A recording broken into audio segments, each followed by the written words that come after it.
جس وقت گجرات کے قید خانے میں اندر لے جایا گیا تھا اس وقت بہت ڈپریشن کے حالات تھے، طبیعت بھی میری بگڑی ہوئی تھی۔ اندر جا رہا ہوں تو دو قیدی کھڑے ہیں اور وہ اپنی جالیوں میں سے وہیں سے اندر سے پکار کر کے کہتے ہیں کچھ دیر کی خاموشی۔ بس میں یہی چاہتا ہوں کہ اپنے آپ کو اس طرح سے بنا لو کہ جس طرف سے گزر جاؤ وہ محفل رسول میں بدل جائے، اس لیے کہ ہماری کوئی محفل اور ہماری کوئی تقریب، ہماری زندگی کا کوئی حصہ حضور کے بغیر ممکن نہیں۔ وہ جو نہ ہو تو کچھ نہیں، وہ جو نہ تھے تو کچھ نہیں، جان ہے وہ جہان کی اور جان ہے تو جہان۔ حضور پاک صلی اللہ تعالی علیہ وسلم کی بات کرتے کرتے آج ہماری بات بن گئی، میری بات بن گئی ہے تیری بات کرتے کرتے۔ حضور پاک صلی اللہ تعالی علیہ وسلم کی بارگاہ میں جب کوئی مدح سرائی کرتا ہے تو حقیقت میں وہ حضور کی بلندی یا حضور کو بڑھاتا نہیں ہے، حضور کی شان تو اللہ نے پہلے سے بڑھا رکھی ہے۔ جو حضور کی تعریف کرتا ہے وہ خود اپنی شان بڑھاتا ہے، اس کی اپنی شان بلند ہوتی ہے۔ اسی لیے دنیا میں جو نبی پاک صلی اللہ علیہ وسلم کی بات کرتا ہوا دیکھا گیا وہ پھر لوگوں کے دلوں پر راج کرتا ہوا بھی دیکھا گیا۔ 100 سال گزر جانے کے بعد آج بھی ہماری محفلوں میں اعلیٰ حضرت کا نام زندہ ہے۔ اس کی وجہ کیا ہے؟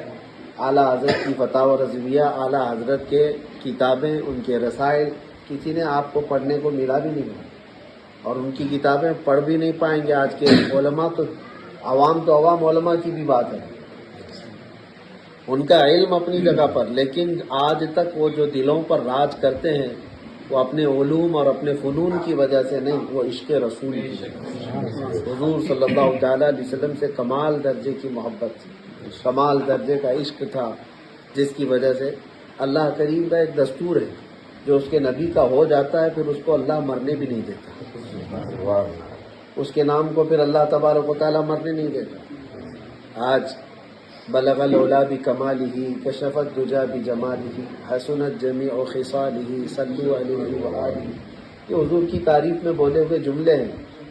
ترجمہ اب شاید یہاں محفل میں موجود لوگوں کو بہت کم کو پتہ ہو، اہل علم کو چھوڑ کر کیا کہا گیا ہے، یہ کیا باتیں ہیں پتہ نہیں ہے، لیکن اتنا پتہ ہے کہ حضور کی تعریف میں بولی یہ جملے عربی میں ہیں، اور یہ بھی نہیں پتہ کس نے بولے، لیکن محفلوں میں گونجتی ہے آواز، اور یہاں پہلی مرتبہ نہیں سن رہے ہوں گے، بہت ساری جگہوں پر سن رہے ہیں۔ وجہ یہ ہے، میں آپ کو بتاؤں کہ یہ جملے کہے ہوئے آج سے تقریباً 600 سال پہلے، اور کس کے کہے ہوئے ہیں؟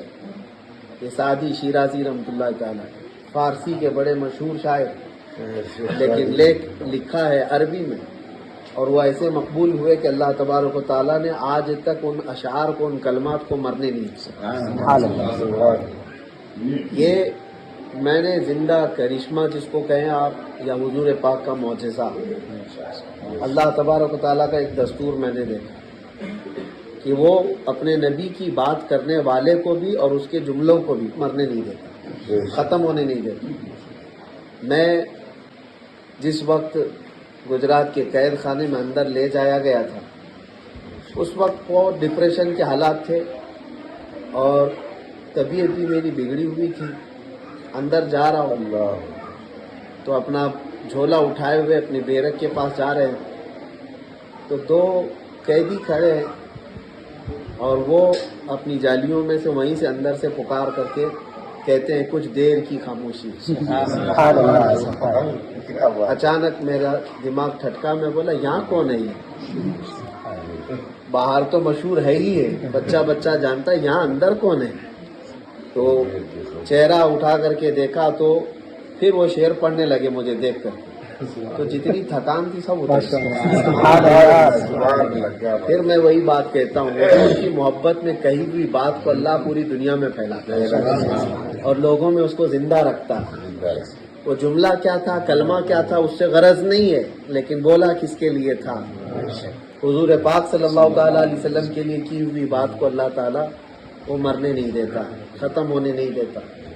میں ایک چیز آپ کو یہ بھی بتاؤں، ابو جہل نے گستاخیاں کی ہیں، ابو لہب نے گستاخیاں کی ہیں، عتبہ، شیبہ، یہ نام ہیں گستاخوں کے، لیکن انہوں نے کیا گستاخی کی ہے کسی کو پتا ہے؟ آج کسی کو یاد ہے؟ حدیثوں کی کتابیں بھی چھان مارو تو کوئی وہ جملہ نہیں ملتا کہ کیا گستاخی کرتے تھے، کیا گالی دیتے تھے، یہ چیزیں بھی نہیں مل پاتی. ہاں لیکن حسان بن ثابت صحابی رسول حضور کو کیا کہتے تھے وہ آج بھی موجود ہے. حضور سے وہ یوں کہتے تھے وَأَجْمَلُ وَأَحْسَنُ مِنْكَ لَمْ تَرَ قَطُّ عَيْنٌ وَأَجْمَلُ مِنْكَ لَمْ تَلِدِ النِّسَاءُ. حضور کو دیکھتے تو یوں کہتے یا رسول اللہ آپ سے زیادہ حسین و جمیل میری آنکھوں نے دیکھا نہیں، آپ سے زیادہ خوبصورت کسی ماں نے جنائی نہیں. یہ جملے تعریف میں کہے ہوئے تھے، حضور کی محبت میں کہے ہوئے تھے. 1400 سال گزر گئے، جملے آج بھی وہ تازہ ہیں اور آج بھی موجود ہیں. لیکن گستاخوں کے جملے موجود نہیں. گستاخ بھی مریں گے، جملے بھی مریں گے، لیکن زندہ کوئی چیز ہے تو اسی کو اعلیٰ حضرت فرماتے رہے گا یوں ہی ان کا بڑے خاک ہو جائیں جل جانے والے. اور حیرت کی بات میں آپ کو یہ بھی بتاؤں، اللہ تبارک و تعالیٰ جب کسی سے کام لینا چاہے تو وہ پتھروں سے بھی لیتا ہے، وہ کنکروں سے بھی لیتا ہے، کسی سے بھی لیتا ہے. اگر میں ذریعہ بنا ہوں تو یہ اللہ تعالیٰ کا فضل و کرم اور اس کا احسان عظیم ہے. نہ یہ کہ ہماری زبان کا کمال ہے، نہ یہ کہ ہمارا کوئی اپنا پرسنل جادو ہے. اللہ تعالیٰ جب جس سے جو کام لینا چاہے وہ اس کا فضل ہے. میں آپ کو ایک چیز اپنی اور بتاتا ہوں.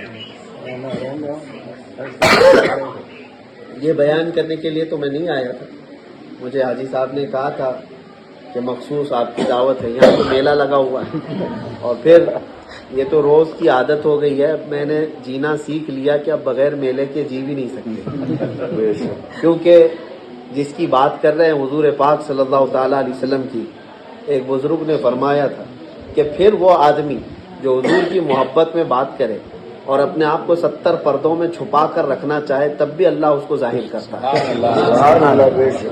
یہ دیکھی ہوئی بات ہے. 70 پردوں میں بھی آدمی اپنے آپ کو چھپانا چاہے لیکن اللہ تعالیٰ اس کو چھپنے نہیں دیتا. اس کو ڈی مورلائزیشن کرنے کے لیے، اس کو ڈی گریڈ کرنے کے لیے، اس کے حوصلوں کو توڑنے کے لیے پوری بڑی بڑی طاقتیں لگی رہتی ہیں. لیکن اللہ تبارک و تعالیٰ اس کے نام کو، اس کے کام کو کسی نہ کسی طرح زندہ قائم رکھتا ہے. اب میں جو چیز بتاتا ہوں اسی پر لمبی گفتگو نہیں کروں گا، بہت دیر سے شاید یہاں بیٹھے ہوئے ہیں، تھکے بھی ہیں. اندر ایک اور عجیب و غریب چیز ہمارے لیے، محرم کا مہینہ تھا، یادیں تازہ ہو رہی تھی کہ پہلی محرم سے لے کر 10ویں محرم تک مسلسل کئی سالوں تک میں نے کربلا کے بیانات کیے. ہبلی والوں کو تو اچھی طرح سے یاد ہے، اور ہبلی کی جو تاریخ ہے آج بھی یاد کرتے ہیں کہ وہ پورے ہبلی ایک جگہ جمع ہو جاتی تھی امام حسین کے نام پر. مومن پلاٹ میں، کولپیٹ میں، تو ہر جگہ سے گلیاں، راستے بھر جاتے. وہ یادیں تازہ ہوتی رہتی ہیں. محرم آتا ہے